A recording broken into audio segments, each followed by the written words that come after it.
এখন যদি পিছন সাইডে টিন নাই কিন্তু গরমটা বেশি লাগতো। আর সবচেয়ে বড় সমস্যা যেটা হইতো যখন বৃষ্টি, আর আমরা খাঁচাটা হচ্ছে এখন নামা আছে, যখন বৃষ্টি নামবো আমরা পর্দা দিয়ে দিতে পারবো। চাঁদার থেকে এখানে হচ্ছে সেটআপটাই বেশি ভালো লাগতেছে। কারণ হচ্ছে হ্যালো এভরিওয়ান, আসসালামু আলাইকুম, কেমন আছেন সবাই? আজকে হচ্ছে আমাদের এই যে খাঁচাটা, আমাদের যার একটা ফার্ম আছে এখানে নেওয়া হবে। কারণ এই খাঁচাগুলোতে অনেকগুলো মুরগি ছিল, এইটাতে ছিল, এটাতে ছিল, এটাতেও ছিল। আর এই খাঁচাটা হচ্ছে আমি মূলত বাচ্চা বোর্ডিংয়ের জন্য বানাইছিলাম। তো আমরা মাশাআল্লাহ এখানে অনেকগুলো বাচ্চা বোর্ডিং করছি। নতুন আমার কিছু আরও বাচ্চা হইতেছে, ওগুলো বোর্ডিং করবো ইনশাল্লাহ। তো এই খাঁচাটা আমার পিছন সাইডে টিন ছিল, যে টিনটা খুঁটা ভালো হয়েছে, পরবর্তীতে নেট লাগানো হয়েছে। আর এই খাঁচাটা এইদিকে পিছনে ছিল। এই খাঁচাটা ছাদের থেকে নামানোর একটা উদ্দেশ্য, সেটা হচ্ছে এই খাঁচাটা যখন এখানে ছিল আমার ভিতরে হচ্ছে বাতাস যেতেছিল না, প্লাস হচ্ছে উপরে টিন, তারপরে ফুম দিছিলাম, তারপর প্রচণ্ড গরম লাগতো যেহেতু টিনের চার সাইডে, এই সাইডে টিন ছিল, ওই সাইডে টিন পিছনে ছিল। এখন যদি পিছন সাইডে টিন নাই কিন্তু গরমটা বেশি লাগতো। আর সবচেয়ে বড় সমস্যা যেটা হইতো যখন বৃষ্টি হইতো, এদিক দিয়ে সিজা বৃষ্টি যায়, মানে বাতাসের সাথে বৃষ্টি যায়, ট্রেগুলো হচ্ছে পানিতে পুরো হয়ে যেত, পরবর্তীতে গ্যাস হইতো। আর ছাদের জায়গা অনেকটা খাই ফেলছিল, পরে হচ্ছে এখন আমরা এখন নিচে নিয়ে ফেলবো। আর এই বড় বড় খাঁচা যেগুলো আছে এগুলো এখানেই থাকবে। এখানে পরবর্তীতে হচ্ছে আমরা সেপারেট মুরগি রাখবো আর কি, ব্রিডিংয়ের জন্য। যেখানে যে রশি আনা হয়েছে, বাঁশ আনা হয়েছে। এখান থেকে সিঁড়িতে তো নামানোর মতো কোনো ব্যবস্থাই নেই, এই বাঁশের উপর দিয়ে নামাইতে হবে।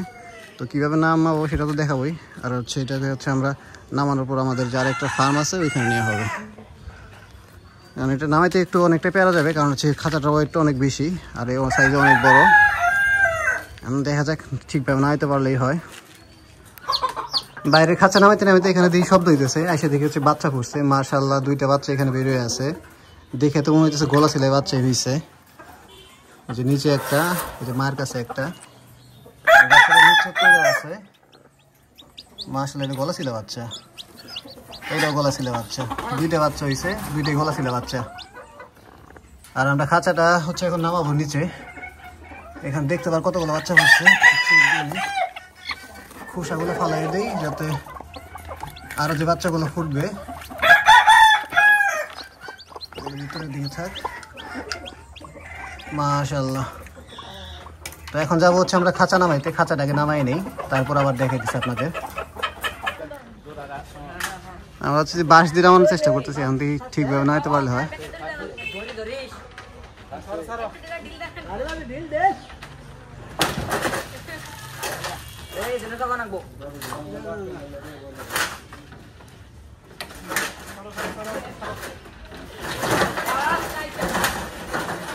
কোনায় বাচ্চা, কোনায় কোনায় কোনায় বাচ্চা।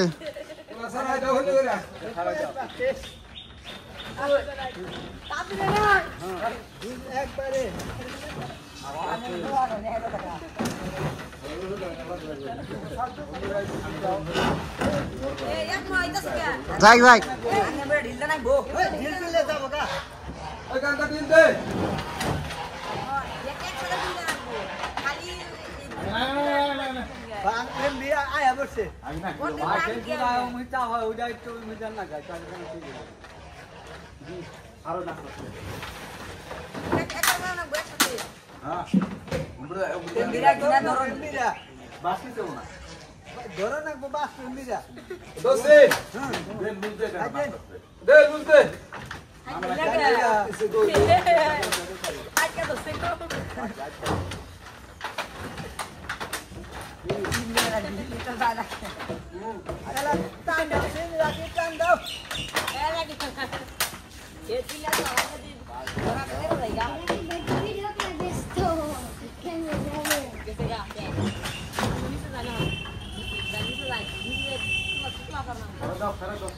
আমরা হচ্ছে সাথে থেকে খাঁচাটা এনে এখানে সেট আপ করছি।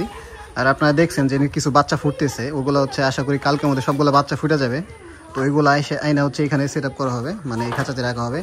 আর এই যে এই খাঁচাতে কিছু বাচ্চা ছিল ওইগুলো হচ্ছে এখানে দিয়ে দিছি। 3টা বাচ্চা এখানে রাখছি। ওই খাঁচাটা একটু সাইজে ছোট, এই যে এখানে দিয়ে দিছি। এই সাইডে খোলামেলা, পর্যাপ্ত বাতাস, আলো বাতাসের ব্যবস্থা আছে, আশা করি কোনো সমস্যা হবে না। আর বৃষ্টিতে কোনো প্রবলেম হওয়ার কথা না, পিছনে হচ্ছে পর্দা আছে, যখন বৃষ্টি নামবে আমরা পর্দা দিয়ে দিতে পারবো। চাঁদার থেকে এখানে হচ্ছে সেটআপটাই বেশি ভালো লাগতেছে, কারণ হচ্ছে এখানে রোদও কম, আলো বাতাস আছে। আর আগেকার যে মুরগিগুলো এগুলো এখানেই আছে, সবগুলো সব ঠিকঠাকই আছে। এই যে আর এখান থেকে মুরগি হচ্ছে আজকে আমরা 5টা ডিম পাইছি এখান থেকে এই সাইডে, মানে ডিমের সংখ্যা আস্তে আস্তে বাড়তেছে। আর মুরগগুলো মাশাআল্লাহ আস্তে আস্তে গ্রো হইতেছে। আজকে হচ্ছে আমরা ক্যালপ্লেক্স আর হচ্ছে জিঙ্ক দিছিলাম একসাথে। তো আশা করি 7 দিন কন্টিনিউ করলে মুরগি হচ্ছে যেগুলো লুম আসে না ওগুলো লুম পুরোপুরি এসে যাবে। তো এই ছিল আজকে ভিডিও। ভালো থাকুন সবাই, আল্লাহ হাফেজ, টাটা।